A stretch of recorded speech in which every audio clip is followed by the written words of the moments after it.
Desde el hundimiento de la Esmeralda y la muerte heroica de Arturo Prat, el monitor peruano Huáscar hostigó la costa norte de Chile durante 4 meses y medio, hasta el 8 de octubre de 1879.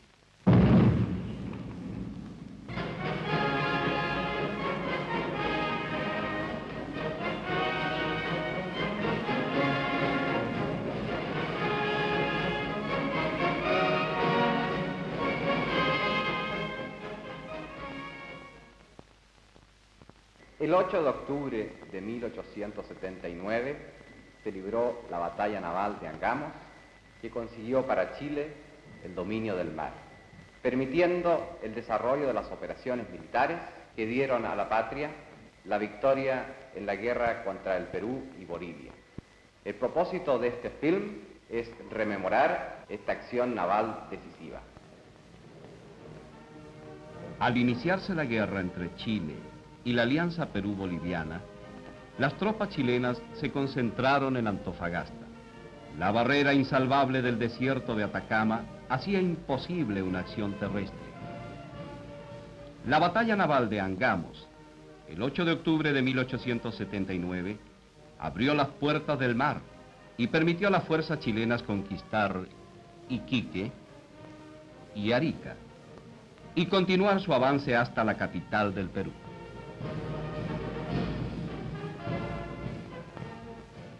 He aquí el escenario donde se libró la batalla naval de Angamos. De norte a sur se destacan la bahía de Mejillones, la punta Angamos, la península de Mejillones que termina por el sur en Punta Tetas y la extensa bahía donde se encuentra el puerto de Antofagasta. Al anochecer del 7 de octubre, la flota chilena quedó repartida en 2 grupos. Frente a Punta Angamos, 20 millas mar afuera, patrullaba la División La Torre, compuesta por 3 buques. Próxima a la costa de la península de Mejillones, navegaba hacia Antofagasta la División Riveros, compuesta por la cañonera Covadonga, el blindado Blanco Encalada y el transporte Matías Cousiño. Si echamos ahora una mirada de conjunto, podremos distinguir allá, en el norte, la División La Torre, y junto a la costa de la península, la División Riveros. Detengamos el tiempo en esta noche del 7 de octubre para conocer a estos hombres y sus naves. Comandaba la escuadra el comodoro Galvarino Riveros, originario de Chiloé. Hacía un mes había sido designado comandante en jefe de la escuadra, después de haber tenido sucesivamente bajo su mando la Esmeralda, la Independencia y la Aptao. Este es el Blanco Encalada, tal como nos lo muestra esta maqueta llegada a Chile junto con la nave. Los blindados Blanco Encalada y Cochrane, naves gemelas construidas en Inglaterra 5 años antes, constituían el mayor poder naval de Chile en 1879. Con 3.600 toneladas de desplazamiento y 65 metros de eslora, estaban armados de 6 cañones de 9 pulgadas de ánima estriada que disparaban proyectiles de 250 libras hasta una distancia efectiva de 3.000 metros. Un par de máquinas recíprocas, una para cada hélice, les hacía posible una velocidad de 12 nudos. Su tripulación era de 300 hombres. Desde el Blanco Encalada, el comodoro Riveros dirigía su división. El capitán de corbeta Manuel Orella mandaba la Covadonga. Orella se había casi identificado con esta cañonera de madera después de haber derrotado en ella al buque peruano Independencia el glorioso 21 de mayo. La Covadonga había sido capturada a los españoles en Papuro. Esta histórica fotografía tomada en 1879 nos la muestra a su entrada en Valparaíso. Y aquí está el hombre más destacado en la batalla de Angamos, el capitán de fragata Juan José Latorre. En la escuela naval tuvo de compañeros de curso a Arturo Prat y a Jorge Montt, por cuyo motivo se ha dado en llamarlo el curso de los héroes. Había sido designado comandante del blindado Cochrane. Tras el castillo de proa y en medio de la cubierta principal o plataforma de trabajo, podemos observar el puente de mando, donde se situaba el comandante. Detrás de la chimenea, el alcázar, donde se apostaban fusileros en combate de corta distancia. Y sobre la popa, el puente de navegación donde iba ubicado el segundo comandante. En el Museo Naval de Viña del Mar está la torre de combate del Cochrane, casamata acorazada desde la cual se dirigían todas las operaciones del buque y por cuyas troneras se conseguía una amplia visión de todo el teatro del combate debido a su alta ubicación sobre el puente de mar. E infaltablemente en primer plano se destacaba el escudo de la patria, al estilo de los antiguos mascarones de proa. Al igual que su gemelo el blanco, el Cochrane escondía bajo su línea de flotación un espolón de hierro para herir a la nave adversaria atravesando su costado y llevarla definitivamente al hundimiento. Y este es el espolón del Cochrane, tal como se conserva hoy en los jardines del Museo Naval.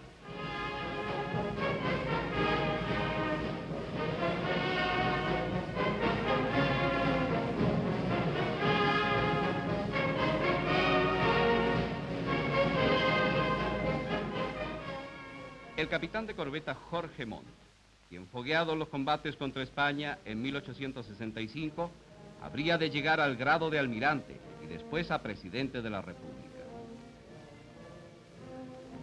En esta noche del 7 de octubre, Jorge Montt, dentro de la división La Torre, comandaba la corbeta O'Higgins.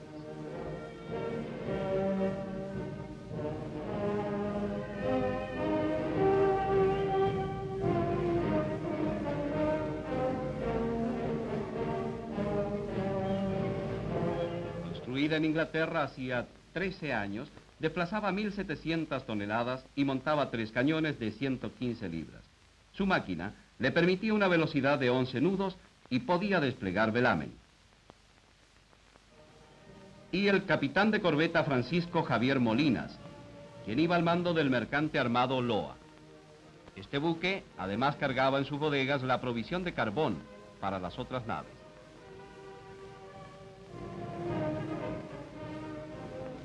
El ministro de Guerra y Marina en campaña, Rafael Sotomayor, había logrado determinar el itinerario del monitor peruano. Hacia la medianoche el temible Huáscar y su escolta La Unión, viniendo del sur, avistaban las luces de Antofagasta.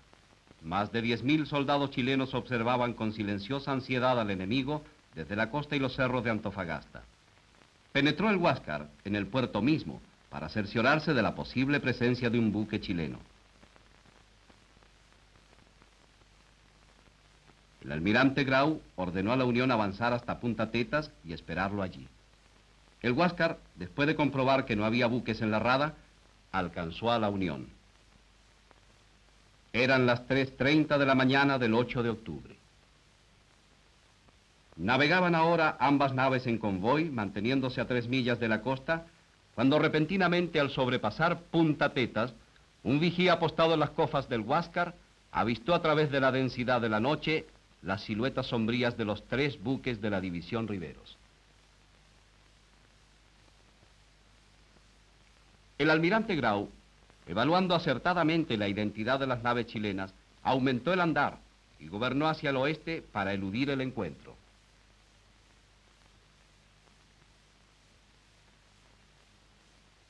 El Blanco Encalada, avistados los contornos borrosos de las naves peruanas, puso proa hacia ellas, evitando inteligentemente cerrarles el paso hacia el norte. Aprovechó Grau esta salida inesperada y continuó su retirada hacia el norte, perseguido por el Blanco y la Covadonga unas 6 millas por la popa. Habían transcurrido ya 3 horas desde el encuentro y la aurora inundaba de luz las aguas del océano. Ha sido necesario exagerar el tamaño de los buques maquetas para distinguir sus evoluciones. Si los imaginamos 50 veces más pequeños, podremos comprender cómo, en esta misma disposición, el seguimiento continuó todavía durante 1 hora y media. El blindado chileno, resentido por una larga campaña, no lograba la velocidad del Huáscar. Grau se sentía satisfecho porque veía al adversario quedarse atrás. ¿No encontraría acaso el momento tan esperado de capturarlo? Fue precisamente a las 7:15 de aquella mañana cuando los vigías del Huáscar despertaron a Grau de su sueño. Humos al noroeste.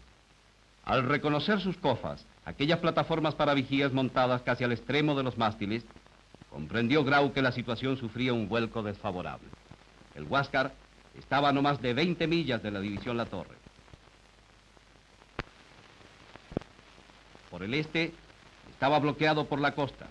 Al norte, le cerraba el paso la división La Torre, y al sur, cortaba la retirada a la división Riveros. El blindado Cochrane y la corbeta O'Higgins y el mercante armado Loa a la misma hora avistaron humos al sureste. Pronto La Torre identificó a las naves peruanas.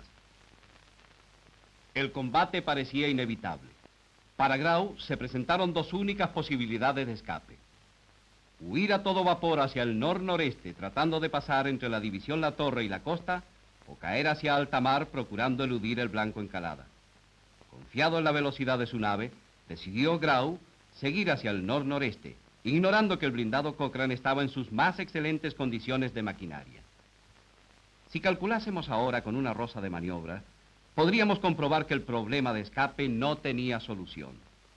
La Torre, apreciando la dirección del Huáscar, gobernó al Cochrane hacia Punta Angamos para cortarle la retirada a sus bases y encargó a O'Higgins y Loa el seguimiento de la Unión. Aunque la corbeta O'Higgins era de las naves chilenas de mayor velocidad, la Unión era el más rápido de todos los buques que intervenían aquel día en el Pacífico. Mientras La Torre veía alejarse sus dos naves escolta hacia el norte y observaba al Blanco Encalada viniendo del sur, el Huáscar rompió fuego a 3.000 metros de distancia. La artillería del Cochrane no respondió. Eran exactamente las 9:25 de la mañana. La Torre exigía el máximo andar a su nave para evitar la huida del monitor. Las andanadas del Huáscar no lograron sino rozar el blindado chileno, y cuando La Torre consiguió colocar su nave a 2.200 metros por la aleta de babor del buque peruano, y mientras el Blanco Encalada trataba de recuperar distancia, el Cochrane abrió sus fuegos produciendo averías en la cubierta enemiga. La artillería chilena fue de una precisión asombrosa. A las 9:45, dos granadas de 250 libras de peso, disparadas por el Cochrane, perforaron la torre de mando del Huáscar y explotaron en su interior, dando muerte al almirante Grau.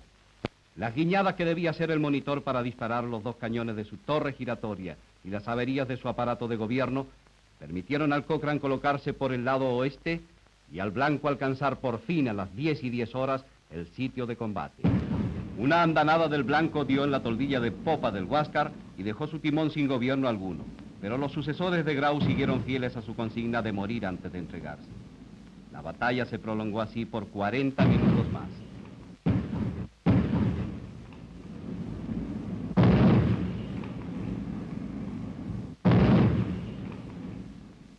La bandera chilena tremolando en el tope del palo de mesana y sobre las cabezas de los fusileros apostados en las cofas, nos evoca la grandeza de aquel último minuto.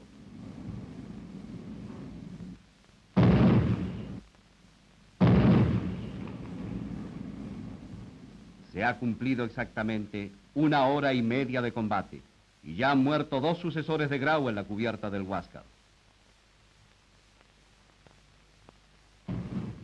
La Covadonga alcanzó a hacer un disparo. Instantes después el Huáscar paró sus máquinas frente a la punta Thames.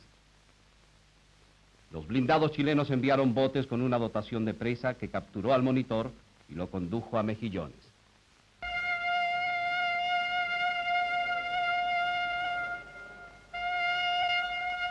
Con intensa emoción podemos leer hoy día las páginas del libro de bitácora escrito a bordo del Cochrane durante aquellas horas de combate. Gobernando a cortar el rumbo al Huáscar. Zafarrancho de combate. A las 9:20 rompimos los fuegos a 2.200 metros. La distancia cortándose rápidamente. Tiros certeros. A las 10:25 Blanco toma parte en el combate. Después de varias evoluciones el monitor se rinde a las 10:55. Se enviaron botes a tomar posesión. Entregué al teniente Toro. Firmado Francisco Cheñó.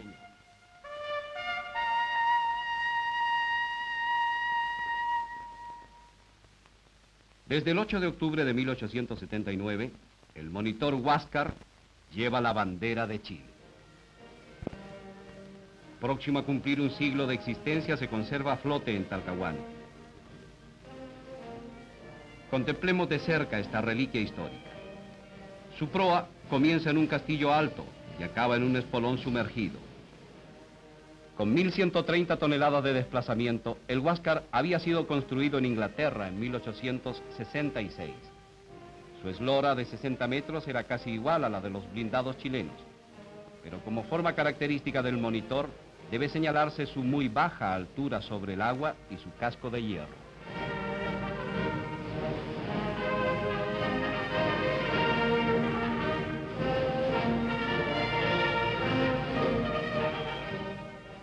En su torre de mando murió Grau con una de las primeras andanadas del Cochrane.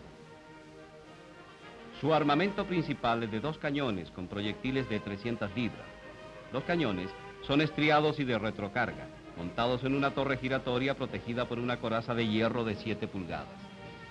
Bajo cubierta podemos apreciar el fondo mismo de la torre giratoria por donde se proveían municiones. Esta torre tenía un sector de fuego a cada banda, no pudiendo disparar hacia proa. Aquí dejó su seña un proyectil del Cochrane, cuya ojiva se estampó en la coraza de hierro. El almirante Grau fue el más destacado jefe de la Armada peruana. Desde su infancia recibió enseñanza náutica, viajando en veleros mercantes hasta el Extremo Oriente. Ingresado a la Marina de Guerra en 1854, conquistó velozmente los grados de su escalafón, revelándose como un experto oficial. En esta Cámara de Oficiales se reunía el Consejo de Guerra antes del combate.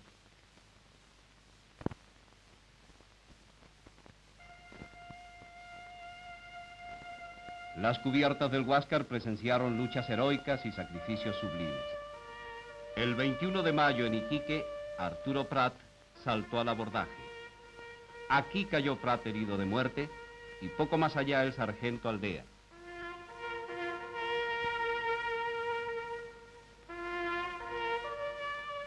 Aquí se encontraron los restos del almirante Grau.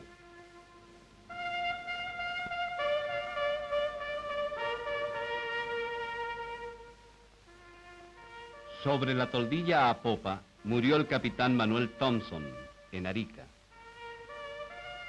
He aquí el recuerdo de tantos valientes marinos que derramaron su sangre y sacrificaron la vida en defensa de su patria.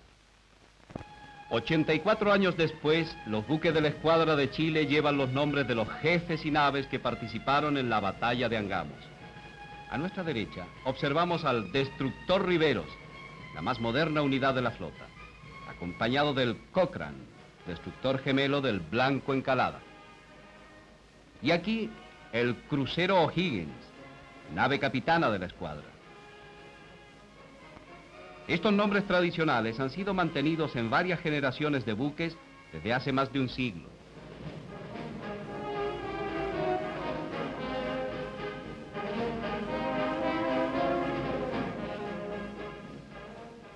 Vemos aquí al submarino Simpson, que acompaña a la escuadra en maniobras de rutina.